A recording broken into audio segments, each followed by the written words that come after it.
সুপ্রিয় দর্শক, আসসালামু আলাইকুম ওয়া রাহমাতুল্লাহি ওয়া বারাকাতুহু।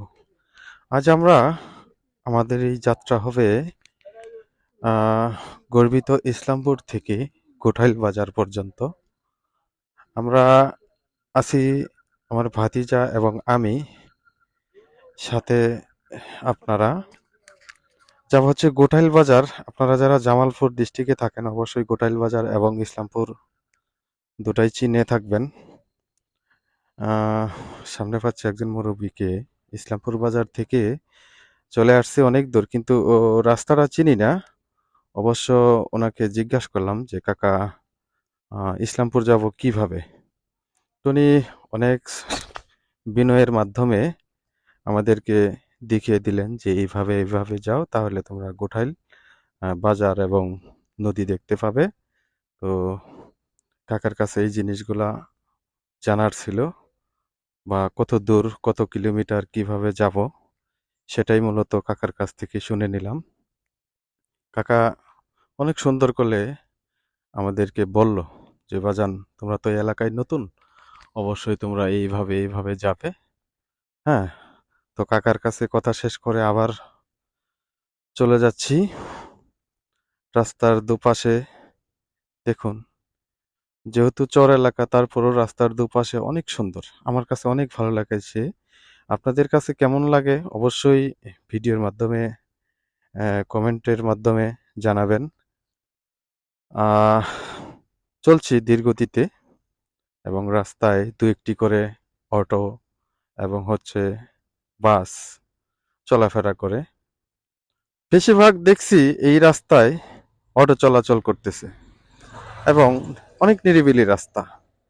এই নিরিবিলি রাস্তার পাশ ধরে গা ঘেঁষে যাচ্ছি। দেখুন, আমি বেশি গতিতে যাচ্ছি না।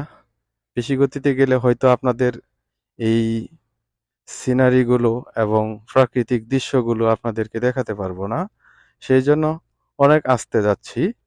দেখুন রাস্তার দুপাশে কি সুন্দর সারি সারি গাছ এবং নৈপথ্যের সমারোহ। দৃষ্টিনন্দন রাস্তার পাশেই ঘিরে রেখেছে অনেক স্মৃতিজড়িত পুরাতন বসতভিটা।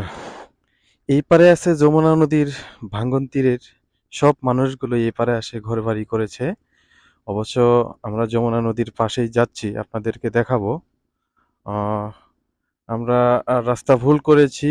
রাস্তা ভুল করার কারণে অবশ্য আমাদেরকে ঘুরতে হলো। আহ, দেখি সামনে একজন কাউকে পেলে রাস্তাটা বুঝে নিব এবং শুনে নিব কোন দিক দিয়ে যেতে হয়। সম্ভবত এই রাস্তাটা দিক ঘুরেই গোঠাইল বাজার যাওয়া যায়।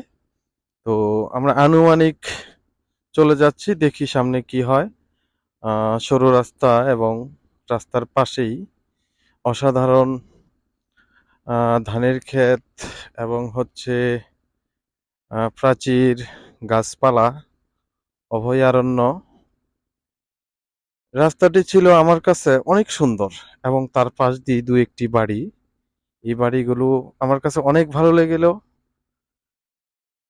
আর বিশেষ করে 1 কিলোমিটার মধ্যে কোনো বাড়িঘর নেই, শুধু প্রচুর আবাদি ফসল আর ফসল।